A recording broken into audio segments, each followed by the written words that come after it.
Hi, I'm Jamie Eaton, and I am a licensed clinical professional counselor in private practice in Frederick. And I was asked to speak with you all tonight on the topic of grief and loss. And so I do specialize in trauma and grief and loss, and that's a lot of the work that I do with my clients. And I also lead several grief groups. So the topic of grief and loss. So how to think about grief? Well, where there is loss, there is grief. So grief and loss come together. The way that I think about grief is that it's a gift to us from God that helps us to heal from that loss and to be able to live again. Often I'll talk to clients about grief as a co-journeyer or a companion that God gives us to walk through the valley of the shadow of death. And to help us to show up for the pain that comes along with loss, and to be guided through that pain to come to the place where we go through that valley and get to a place where the sun shines again for us.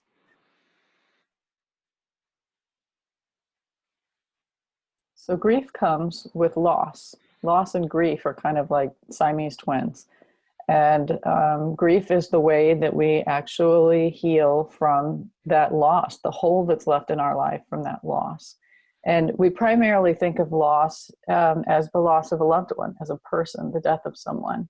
But there are several other losses in life that we experience as humans. And that could be the loss of a dream, a divorce is a loss. The loss of a pet can be important to people. The loss of freedom. So when we get married, for example, we lose a sense of freedom. We trade in one type of life for another type of life, and in that we give up some things, and there is a loss to that. Another loss would be the loss of our abilities or our faculties. As we get older, we may not be able to do the things that we used to do. That can be a loss. I remember when my grandmother didn't pass her driver's test for the first time, and she had to give up her car, and that was a big loss for her. It wasn't just about the car. That was a loss of freedom. Loss of normalcy, that's something that we see in our culture right now. We are in a time when we just can't do the normal things that we can do, and that is a loss. So when we're talking about grief and thinking about grief, I think one thing our culture doesn't do really well is recognize all the places that grief does happen. And if we can recognize what that is, then we can actually help ourselves through that process or help someone else through the process. But at least in therapy, if you diagnose something as depression that's actually loss, you're going to treat that differently, and you're going to miss the whole point of the grief, and maybe not help that person get to the place where the sun's shining for them again, because you're using the wrong type of treatment. So it's really important to recognize when we see grief and loss in situations. So what purpose does grief serve? Well, I'll explain this to clients in a couple of different ways. One is that what I've already stated is that grief helps us to heal that hole that's left from a loss. But another way to think about it is it's an emotional wound. And in the same way that if we have a physical wound, like if I had a big gaping wound on my arm right now, I would nurse it. I would keep it clean, and I would protect it and keep people from touching it because it'd be very painful. And then I would take care of it until it got to that place where it healed over, and then I'd have that scar. And so that pain may lessen, but the scar is always going to remind me of that accident. And it's kind of the same. That's another way to think about loss and grief. And that's that we have this emotional wound and it needs to be protected. In the beginning, it's very painful to the touch. And so we take good care of ourselves, and we and we nurture ourselves, and grief is the process of that. If we allow that co-journeyer grief to come alongside us and to help us heal, then that emotional wound closes and it scars over. And it's always going to leave a scar. The scar will be there, but it won't be as sensitive to the touch anymore. I think C.S. Lewis said it very well after his wife died, and he said, um, losing someone is like being an amputee. You learn to walk again, but you always walk with a limp. And that's the process of grief for us, is it helps us to come back, to bind ourselves up and come back to life and live again, but not the same as before. Maybe wiser, maybe more compassionate, hopefully, and maybe a little more tender than we were before. You know, one thing that our culture has kind of lost touch with for the most part is ritual. And ritual is a really important part of the human experience. And we still see it in some places, and we see it in some religious practices as well. But we don't see it quite as much in grief as we used to, and we're the worst for it. I think a really powerful example is has to do with marriage. And so often clients will come in, and usually it's the wife, and it can be a year to a year and a half after marriage. And a wife will come in and she'll say, I just don't understand. You know, I have this great life. I love my husband. I love my life. Things are good, but I just feel depressed, and I don't understand why. And a lot of times what that has to do with, in my experience in working with clients, is that there was never an attentiveness to the grieving process of getting married. Because when we get married, we give something up in order to have something else. And it's that biblical principle of something needing to die for something new to grow. And so oftentimes we miss that piece of, you know, marriage is supposed to be a huge celebration, and it is, and everyone's excited and happy to be together and to celebrate this great new season for someone. But if we don't really grieve the season that's ending, then we drag some stuff into the new season. So it's really important to grieve that loss and then to move forward.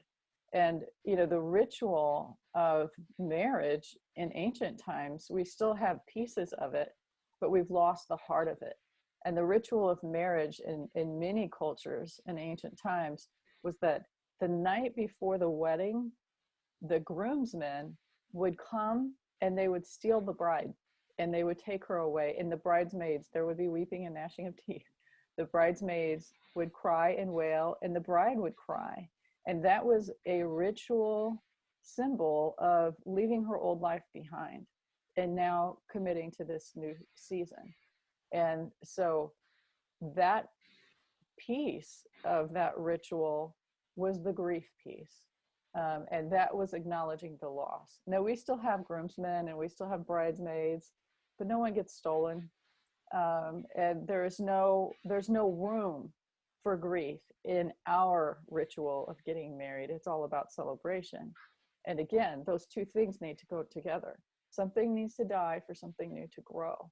And so oftentimes, I believe, this is my theory, that a lot of times this is where midlife crises come from. It's not putting to bed one season before moving to the next season. And then sometime in the marriage, getting to a place where you think, gosh, I'm missing out on all of those things that I used to get to do. But those things haven't actually been grieved and put away. So they're still kind of alive in the marriage, and they need to be grieved and put away. So when people come in with midlife crises, that's the work that I'll try to do with them, is that grief process, and see if that helps to move things along, to recognize that you never really grieved that this season ended, but it did. And it's time to let it end. You know, it's time to put it to rest. So let's talk about the things you miss about that season, and let's kind of grieve what is no longer, so that you can fully engage in the season that you're in now and be 100% present to that. So grief pops up in a lot of places where maybe we don't realize that's what's going on, but it's always connected to some sort of loss. And as people of faith, we do recognize there's so many themes in the Bible about the seed has to fall to the ground and die for something new to grow. And again, with that loss of ritual in our culture, we're missing that piece of ending seasons and moving into the next season. It's the same for people who are grieving loss of identity. That's a big one, loss of purpose. So a lot of times when people retire, for example, I work a lot with first responders, firefighters, and police officers, and those jobs become so much a piece of the identity of the person that when it comes time to retire, they can be lost. And so in that place, when someone's transitioning from that season of work to the season of retirement, we need to look for the losses there and say, what are you losing in this process? And we have to do that first. And if you can do that and recognize the losses and grieve those, then you can start talking about the value and the benefits of that season of retirement. But without addressing that loss of identity and the grief that comes along with that, often people flounder. And quite honestly, when we're talking about first responders, the suicide rate goes up when someone retires. So this is a really important piece of grief that often gets missed. But if we can help a person grieve that and then let that season end, grieve that ending of that season, and then welcome a new season, they can move much more smoothly into that next season and that transition. So that's with any transition in life. You can look at any transition. That's having a baby, starting a family, and recognizing, I mean, how often, well, I'm a therapist, I hear this a lot, but I think other people hear it too. When new mothers feel guilty and they say, gosh, I love my baby. I wanted my baby, but I feel awful because I just want time to myself. And so that's another place where we work through that grieving process and say, yeah, you're right. You're in a season now where time's not yours. Your time belongs to your kids and nurturing them. And that's a beautiful season. But if we don't do the process of grieving the loss of freedom that you had before, it can get intertwined with the joy of that season. It can get very confusing for moms, and they can feel like, you know, they're somehow a bad mom, or they end up feeling guilty because they don't love or embrace their child enough. And really, at the root of it, it's because we're not great at transitions, and we're not great at recognizing the end of the season and the beginning of another one. And that's the process that God gives us, that grief process that carries us from the end of one season to the next season by resolving our feelings about that season. Now, I don't want to oversimplify that. We recognize that when we have a traumatic loss, maybe we lose a loved one young, loss of a child, it's a very hard end to a season. And it's an unexpected one, like these life transitions that I'm talking about. And so those are very heavy and take a lot of the grieving process to come to the other side, where maybe you see the sun shining a little bit again. So the way that I think about the grieving process clinically is through a model that was developed by W. Warden, and it's called the 4-task model. We've all heard of Elizabeth Kubler-Ross and the 5 stages of grief, and those are helpful. Grief is not linear. We don't go cleanly through those 5 stages, but those are 5 stages that we all hit at some point when we're grieving.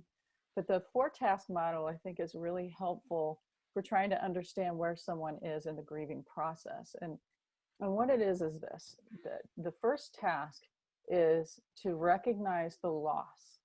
Now, that may seem simple, but what's important to recognize is when someone experiences a loss, it's not just of one thing. So take, for example, a mother who lost a child in childbirth. So what are the losses with that? Well, there is the loss of the child. There is the loss of getting to know that child. There's the loss of seeing that child grow up. Um, there's the loss of that being the sibling in the family, if that's the first child, or if it's further down the line in birth order. There's a loss there. There's a gaping hole. It's the loss of getting to take care of the child. That's a big one. Often mothers who lose a child in childbirth will take a long time to choose the headstone, because there's a feeling that that's the last thing that they have to do for their child. And what we want to try to help them understand is that you can have a continuing bond with your child. And we'll talk more about that in a little bit. But there's the loss of one common theme with women who've lost a child in infancy or in childbirth, is that there is a gaping hole right here. And so there's an ache where that baby should be. And it's a physical feeling. And there's just a longing to hold something in this place. And it's visceral. And so that's a really powerful piece of the loss. And so the point I'm trying to make here is to recognize that when we lose something or someone, it's not just one big loss, it's a lot of little bitty losses. And that's the first task, as Worden calls it, is to recognize each of those losses and name them. And then the second task is to experience the emotions that go along with each one of those losses. So for that mom who has this longing right here, we help her to just sit with that feeling, and to, if she is a person of faith, pray that God heal that wound on her shoulder for her. We help her to be present to that emotion and to speak to it, be able to describe in emotion words what she's feeling. And that's part of the healing journey, and that's part of the grief process, is to be able to say, this is how this feels, and to be able to say it as succinctly as we can. You know, I used to do some work with in the addictions field, and I ran groups, and I would do an exercise where I would ask people to list as many emotion words as they could think of. And on average, a man might get 5 to 7. That's generous. And a woman might get 10. But then I would hand them a list that has probably over 70 emotion words on it. And so oftentimes it's important in this place to have people be able to really articulate what emotion they're feeling in that place, with the more descriptive emotion words that they can, the better.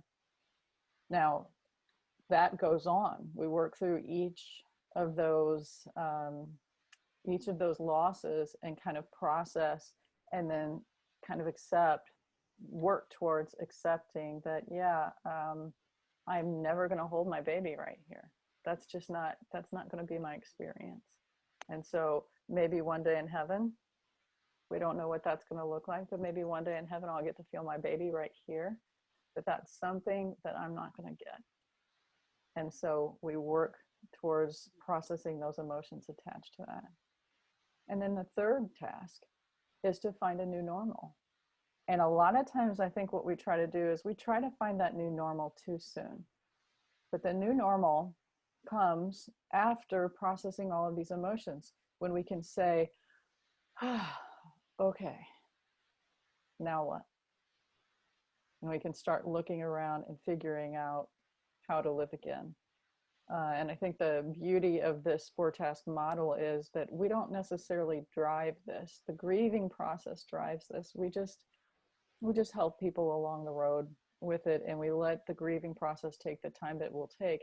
And it also gives us a good idea of where someone is. So if I have a client who comes in and says, I just still can't even believe he's gone.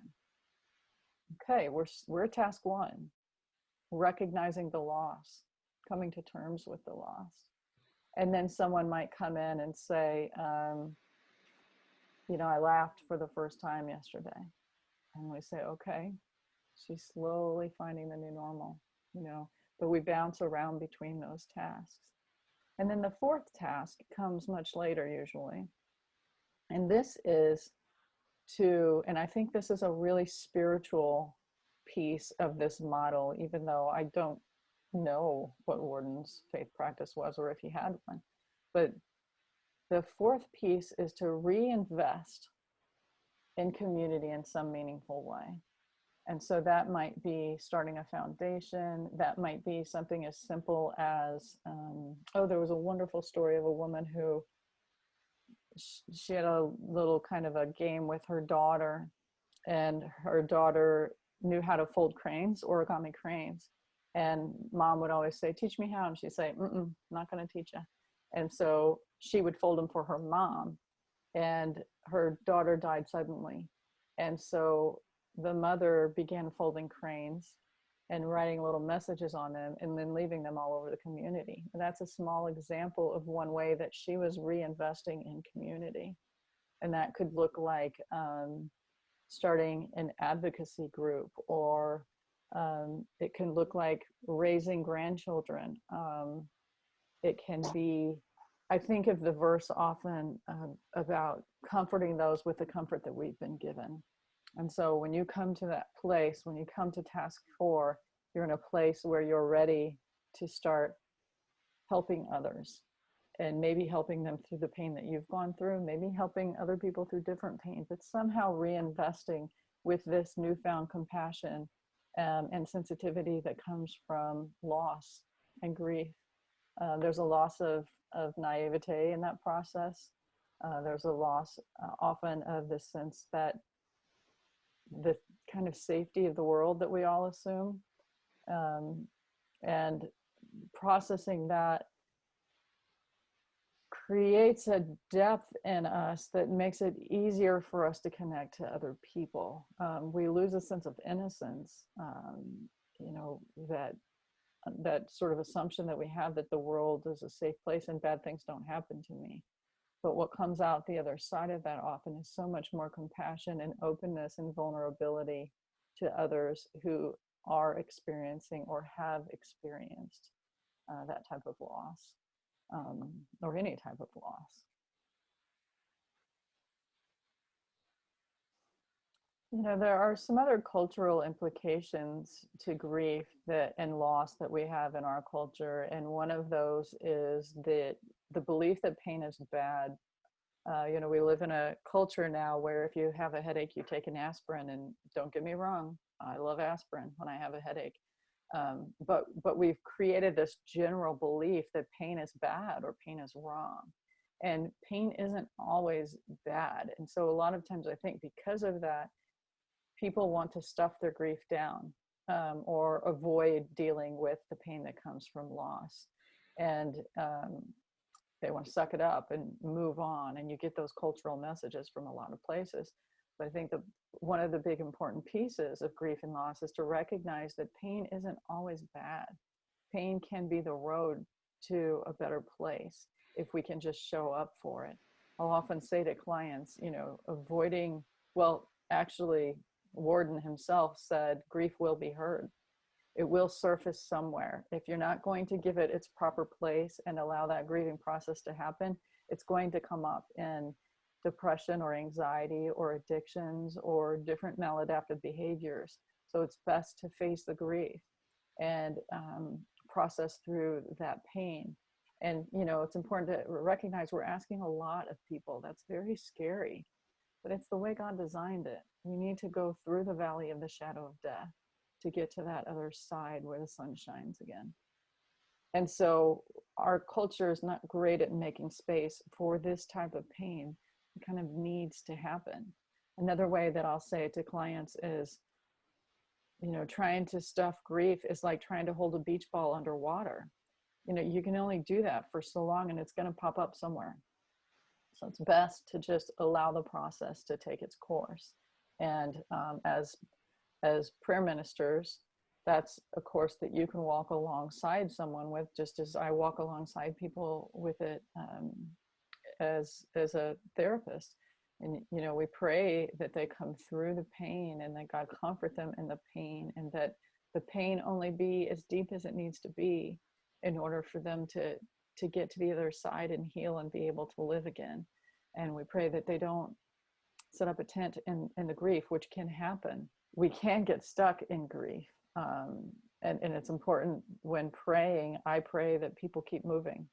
Don't stay here any longer than you have to. Stay just as long as you need to be in this place. And that will be my prayer for people going through the grieving process. Another cultural implication for us is, again, that loss of ritual. I often tell clients that even just 100 years ago, when someone died, you wore a black crepe on your arm for sometimes up to a year. And this was just a symbol that told people, be gentle because I'm grieving. And so grief isn't something that people can see anymore. We don't have a way of letting people know that we're walking around with an open wound. And so I think culturally, we're the worst for that. And looking at our culture now with COVID and the pandemic that we're going through, you can see a lot of grief in a lot of places. If you think about listing the losses that have come along with this pandemic, everything from employment to housing. For some people, we've lost a sense of freedom. All of us on some level have lost that. We're not free to go to weddings. We're not free to go to birthday parties, even funerals like we used to. And there's a lot of grief and loss around losing loved ones to the pandemic for some. And there's also grief in how the culture is handling this, how it's being handled as a country. And so for those who have lost loved ones, seeing the sort of the infighting that's going on now about masks or no masks can be very painful for them, because it really diminishes their experience. One thing that I'm noticing right now with COVID is most of our culture is living in a fight or flight mentality. They're in the sympathetic nervous system. I find myself in it sometimes too when I watch too much of the news. And that heightened state creates a lot of fear and anxiety. And underneath all of that this grief gets buried or hidden. And so that grief is going to need to be tended to at some point. But even now, it's helpful, and this is something that I pay attention to with clients, is just to talk about, what have you lost? What have you lost in this pandemic, and how do you feel about that? And what does this temporary normal look like for you? And how can you flourish in this place? But you can't do that too soon. We have to go through that grieving process before we can say, how do I flourish in this limited space? That we can find ways to live in this limited environment that we're living in. And so, you can see how COVID is affecting us, along with all of the other racial tensions and things that are happening. They're all just sort of feeding into one another and creating this sort of heightened fight, flight, or freeze environment around us. So it's even more and more important at this time to try to stay grounded and present, and to stay connected to a bigger source. And so helping people to recognize that I prepare a banquet table for you in the presence of your enemies. And that scripture for me has been a really powerful scripture during this time, to recognize that even with all of the scary things going on around us, that God has prepared a banquet table for us right where we are. And we can engage in that. But we have to be upfront and in touch with our experience right now in order to fully engage in that. There was something posted on Facebook the other day, and I thought, oh gosh, that says it so well. A mother said, when I get frustrated with my 7-year-old right now, I remember that one day in March, I picked him up at school, and then he didn't see his friends again, and he still hasn't. And that's just speaking to the grief of what's happening right now. And I think that mom's doing something that we all should be doing, and that's trying to have grace for one another and recognize that one day in March, our lives radically changed, and they're still changed. And we can be okay in that, but we have to recognize that there's a loss in that. Even if it's a small loss, like a loss of freedom, and even if it's a bigger loss, like the loss of a loved one. And I guess one of the points I'm trying to make is grief is everywhere. You know, we all experience it, but we don't always recognize it for what it is. And that's an important piece of the human experience, is to be able to be in touch, like, you know, Lord, search my heart. See if there are any wicked ways in me. And I think sometimes, Lord, search my heart. Help me to see the things about myself that I'm not seeing. Where are the places that I have wounds that I don't recognize, where maybe those wounds get in the way of me being able to be in relationship with others, and help me to grieve whatever loss it was that caused that wound, and or whatever traumatic experience it was that caused that wound, so that I can be present to the people around me fully as Christ was, to be fully alive. And you know, when it comes to grief and loss, one thing that we have as Christians is the Psalms. And I think the artists have such a better way of, you know, we can cognitively sit here and talk about grief and loss, but the artists have a way of expressing it that goes past cognition and to those deeper experiential parts of our brains. And so I think this is a place where we can learn from the artists, and that's the Psalms for us, the Psalms of lament, and those places where the psalmists showed us it's okay to take out your frustrations on God. It's okay to question and to long and to lament. So our faith practice also has a very important piece that needs to come along with grief and loss, and that's hope. I think of grief without hope as despair. And so when I meet someone who has a despairing level of grief, my first prayer is, how do we help this person make the choice of hope? And I do mean make the choice of hope. So there is the feeling of hope, but there's also a commitment or a choice. I choose to hope. I recently talked with someone who has spent a year in Palestine working with the Palestinians. And one comment that she made was that these people have to hope. They don't have any other option. They have to hope. And I said, no, they don't. They don't have to hope. They could not hope, but if they don't hope, they're going to despair. Without hope, there will be despair. And so grief and hope need to work together. And that's an organic process that can happen. You know, we can't force someone to have hope. Often what I'll say to clients is, listen, I will have hope for you until you can have it for yourself. But I am going to have that hope. I will have hope for you, that you will get to where the sun shines again, until you can carry that hope for yourself. But that's such an important piece of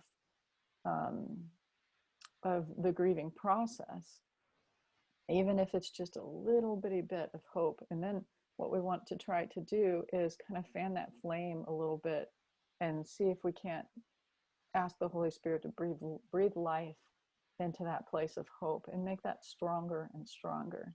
And again, I think this is a place where artists do a really good job of expressing this much better than we can sort of cognitively. So I want to read something to you. This is a poem by Jan Richardson, and it's called Blessing When the World is Ending. Look, the world is always ending somewhere. Somewhere the sun has come crashing down. Somewhere it has gone completely dark. Somewhere it has ended with the slammed door, the shattered hope. Somewhere it has ended with the utter quiet that follows the news from the phone, the television, the hospital room. Somewhere it has ended with a tenderness that will break your heart. But listen, this blessing means to be anything but morose. It has not come to cause despair. It is simply here because there is nothing a blessing is better suited for than an ending. Nothing that cries out more for a blessing than a world that is falling apart. This blessing will not fix you. It will not mend you, and it will not give you false comfort. It will not talk to you about one door opening when another one closes. It will simply sit itself beside you among the shards and gently turn your face toward the direction from which the light will come, gathering itself about you as the world begins again. Now, I think that's a beautiful picture of hope. And as people of faith, I think that's what we can bring to people who are grieving. We need to let them have that grieving process. We cannot short circuit that by telling them one door is closing and another is opening, or God has a purpose for everything, or any of those platitudes that just don't help in the moment. But if we can offer a space where there can be hope for something new and something alive, then we have given them the best gift that we can until they reach that place themselves. We cannot push them there too fast. And I think that's something that's specific to our faith. That's one of the big pieces that we have to offer is what Julian of Norwich said, which is, all shall be well, and all shall be well, and all manner of things shall be well. I think another thing that we have to offer as people of faith is maybe a reframe of death. You know, one of the cultural implications of the world that we live in is that death is somehow a bad thing. It's something to be avoided. It's something not to talk about. Again, we've lost ritual here.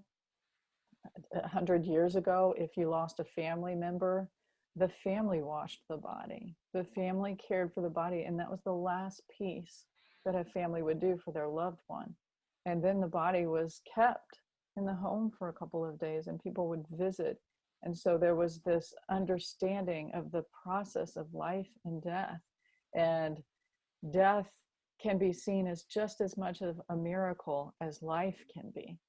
Now, again, this isn't something that we address with people too soon in their grieving process, because they're not going to be able to receive that.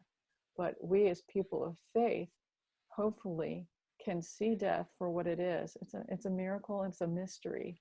And no, we don't want to go. We like it here. But it's all that we know. Just like all we knew was our mother's womb. I don't have a memory of that, and none of us do, but I can't imagine that it wasn't a scary, traumatic process. I mean, if you think about it, we are born through a traumatic experience into this life.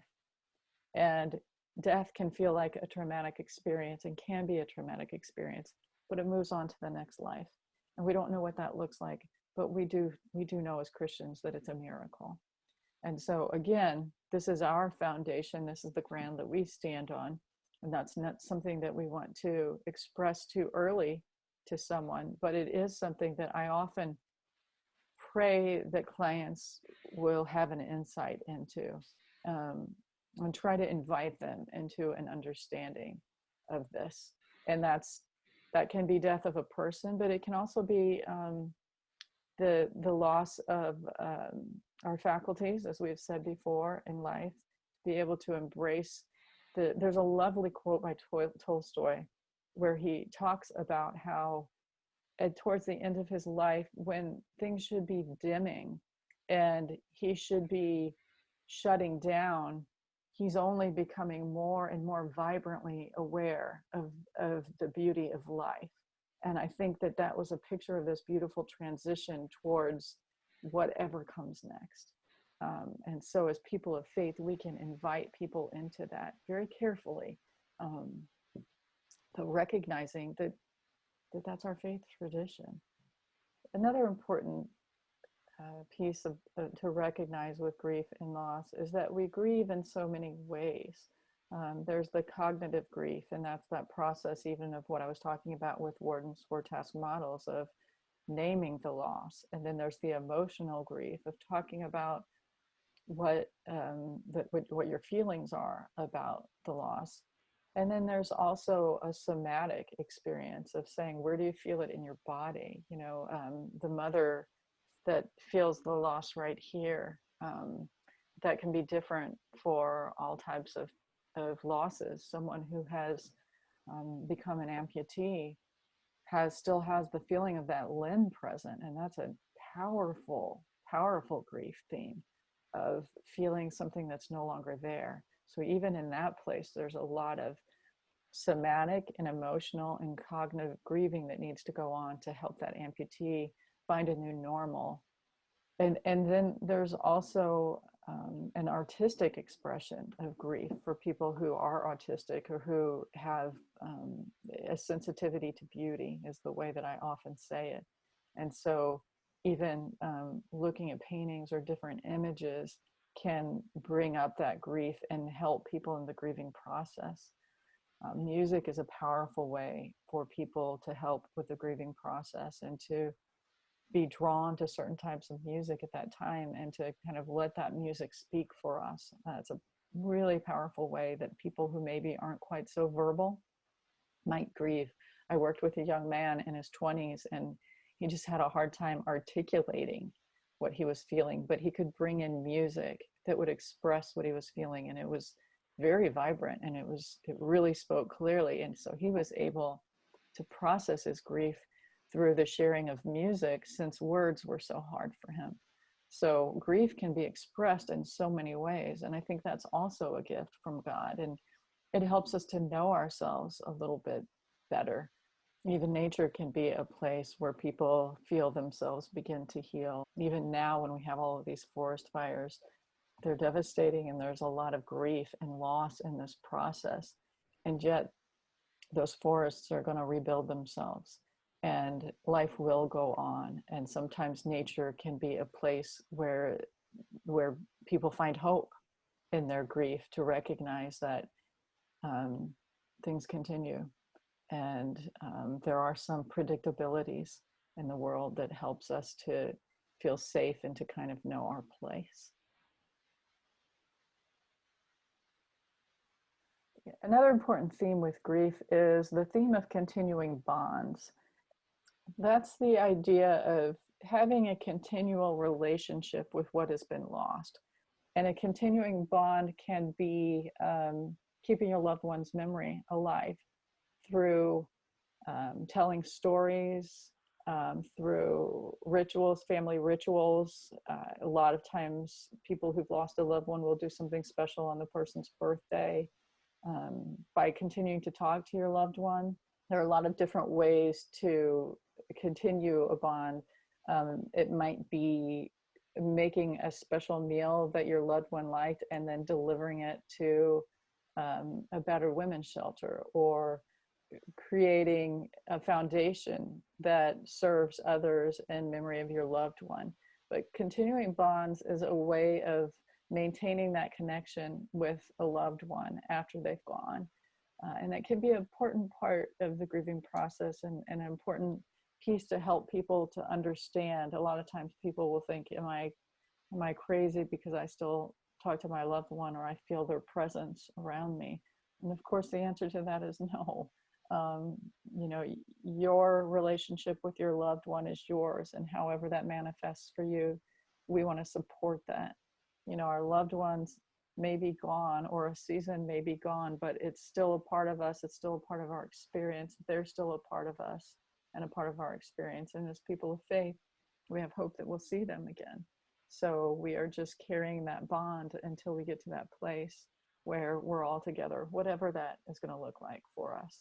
So you might hear, when you're praying for people, themes of continuing bonds, and that's something that we embrace, and we want to normalize as much as we can as just a part of the human experience and a part of the grieving and the carrying on experience. So in closing, I want to thank you for this opportunity to be with you all, and I look forward to furthering the conversation or answering any questions or addressing any thoughts that you might have. So thank you.